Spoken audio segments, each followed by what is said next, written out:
بسم اللہ الرحمن الرحیم۔ حضرت عائشہ صدیقہ رضی اللہ تعالیٰ عنہ فرماتی ہیں ایک عورت تھی اور اسے نبی پاک صلی اللہ تعالیٰ علیہ وسلم نے وہ کلمہ پڑھ کے مسلمان ہوئی، مدینہ طیبہ آ گئی تو حضور نے مسجد نبوی شریف میں اس کے لیے مکان،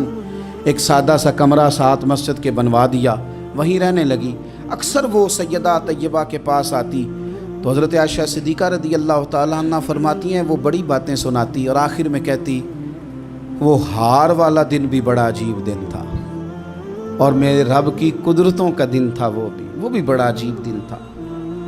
سیدہ عائشہ صدیقہ رضی اللہ تعالیٰ عنہ ایک دن فرمانے لگی کہ تو ہار والے دن کا بڑا ذکر کرتی ہے، وہ کیا دن تھا؟ تو خاتون کہنے لگی اماں جی وہ دن تھا جب میرے رب پر بھروسہ اور مضبوط ہو گیا، جس دن میرا اپنے رب پر توکل اور بڑھا، میرے ایمان میں یقین میں اور پختگی آئی۔ کہنے لگی میں ایک گھر کی کنیز تھی، نوکرانی تھی، اس گھر میں ایک بچی تھی جس کے پاس سونے چاندی ہیرے جواہرات کا ہار تھا۔ اس زمانے میں چمڑے کے اوپر لوگ ہیرے جواہرات لگاتے تھے، کئی دفعہ سرخ رنگ کے چمڑے پہ لگائے جاتے تھے، وہ بچی پہنتی تھی تو کہتی ہوں بچی کے اس نے اتار کے رکھا یا اس سے گرا وہ ہار تو چیل اسے اٹھا کے لے گئی گوشت سمجھ کے اور میرے سامنے اٹھا کے لے گئی۔ گھر والوں نے مجھ سے پوچھا، یہ بخاری میں موجود ہے، گھر والوں نے پوچھا مجھ سے کہ وہ ہار کہاں ہے تو میں نے کہا چیل اٹھا کے لے گئی۔ گھر میں کچھ چوری ہو جائے تو سب سے پہلا الزام کس پہ لگتا ہے؟ ملازمین پہ۔ کہتے انہوں نے مجھے بڑا مارا، بڑی تکلیف تھی، حتیٰ کہ میری شرمگاہ تک کی تلاشی، میری عزت اتنی خراب کی میں بتا نہیں سکتی۔ میں نے اپنی زندگی میں ایک واقعہ دیکھا، ایک امیر گھر میں چوری ہو گئی، ملازم کو اتنا مارا کہ وہ چارپائی پہ پڑ گیا، پولیس والوں سے اتنی مار پڑوائی گئی کہ وہ بیچارہ چارپائی پہ پڑ گیا اور پھر وہ اتنا بیمار ہوا اور کچھ دنوں کے بعد پتہ چل گیا کہ چور تو اپنا بیٹا ہے ان کا، پھر اس کا انتقال ہو گیا۔ اب وہ سیٹھ صاحب اور گھر والے آ کے مرنے والے کے کان میں معافی مانگ رہے ہیں، کان میں۔ تو میں نے ان سے پھر کہا تھا کہ یہ تو اب چلا گیا ہے، تمہارا زور چلتا تھا نا تو تم نے قانون خریدا اور تم نے اسے جتنا ہو سکا تم نے اسے مار پڑوائی،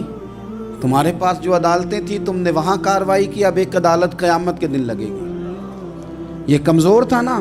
کچھ کر نہیں سکا۔ میرے نبی پاک صلی اللہ علیہ وسلم نے فرمایا سن لو، اگر سینگ والی بکری نے بغیر سینگ والی بکری کو تکلیف دی ہوگی نا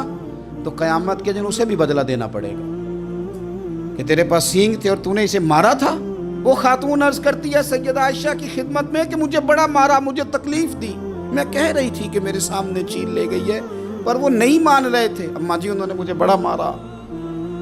حضرت عائشہ صدیقہ کہتی ہیں پھر کیا ہوا؟ کہنے لگی اماں جی جب کوئی میرا مددگار نہ رہا،